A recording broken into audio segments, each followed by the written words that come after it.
Hi guys! Today I wanted to talk about the idea of third culture kid. A lot of people, when they look at my videos, they have no idea where I'm from. They can't guess where I'm from. And so I guess I want to do a little video kind of trying to explain it.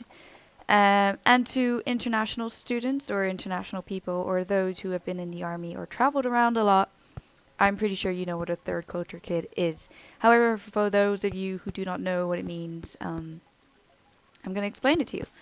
I was first introduced to the term about 4 years ago right now. I think it's quite a new term. And I believe it was my mom that told me about it. She was like, you guys are now part of a generation that's third culture kids. And I was like, what is that?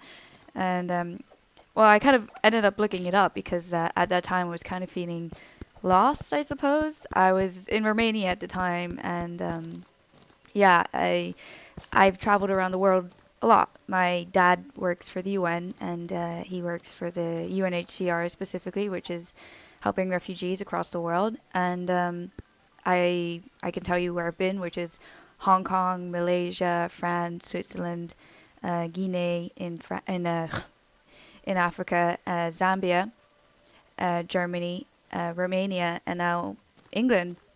And the longest I've ever stayed in a country is 4 years. And if I stay another year in England, it'll be the first time in my life that I've actually lived in a country longer than 4 years. It'll be like a milestone. It'll be something groundbreaking in my life because I've never been able to call a place home. So I am Dutch. My parents are Dutch, and my parents decided to give me a Dutch passport because I was Dutch. I've never lived in Holland, as you might have noticed. However, I believe if you are Dutch and you've lived in Holland and you listen to me, you can kind of slightly hear the Dutch accent, which I guess sometimes pops out. I don't even hear it myself. And I've basically, I've kind of, when I speak to different people, I kind of take on other people's accents, but for some reason I don't really take on the British accent that much. When I go to America, I'm not American. Here I'm basically American. I'm from California or I'm Canadian. And I'm pretty sure if I went to Canada or America, I would be called, more British than anything else, because American for them is very different to the American that other people hear. So the international accent is what I think I have because it's an accumulation of different accents put together. But however, because it's English, it's leaning more towards the American. And I have grown up in American international schools, so this is probably the reason why I've got this accent. However, the majority of the teachers have not been American. Actually, I think the only American teacher I've had is two. So yeah, the idea of a third culture kid is a child who's is unable to be part of a culture or a community or a society. So I wouldn't be able to say that I'm truly Dutch. I don't really feel Dutch. I went to a sailing camp. Yes, I went to a sailing camp somewhere. I can't remember where. My parents made me go.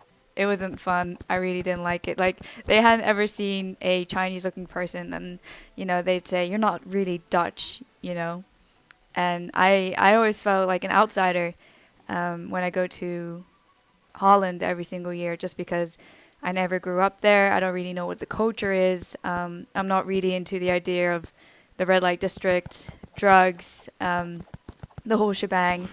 And I guess the only thing I really like from Holland is the croquette, which is meat and then with fried, and drop, and their cheese.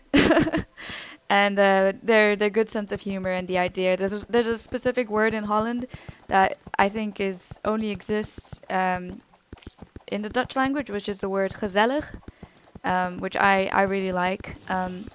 But for the rest, I really don't really feel Dutch.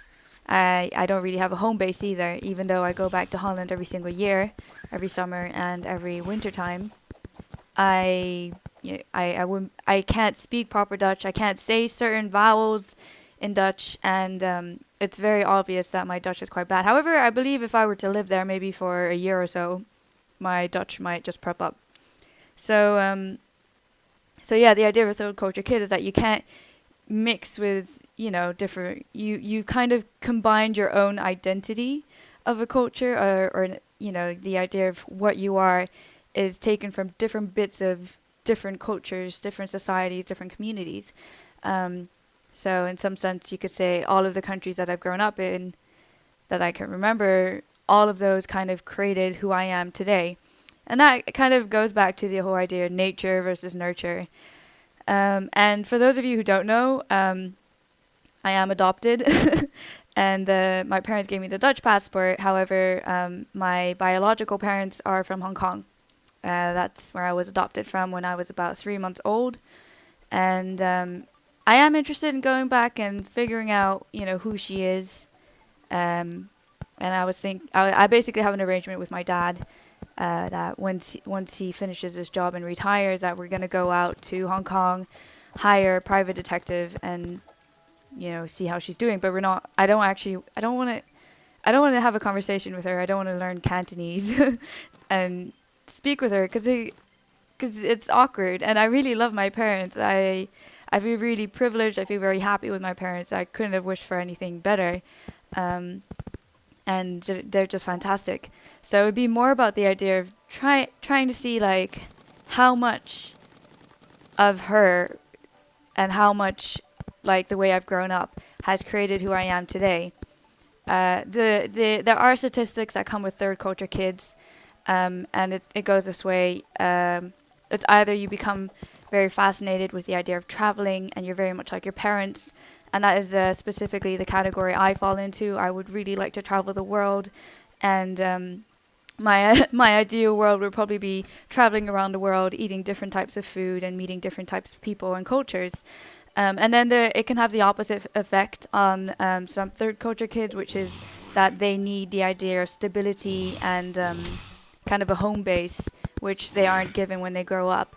Or basically settling down. They need to settle down just because they've traveled too much.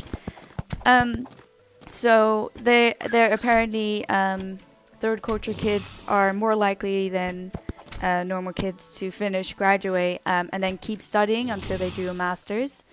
However, they're also more prone to depression and the idea of feeling lost, which is definitely kind of a thing that I fall into.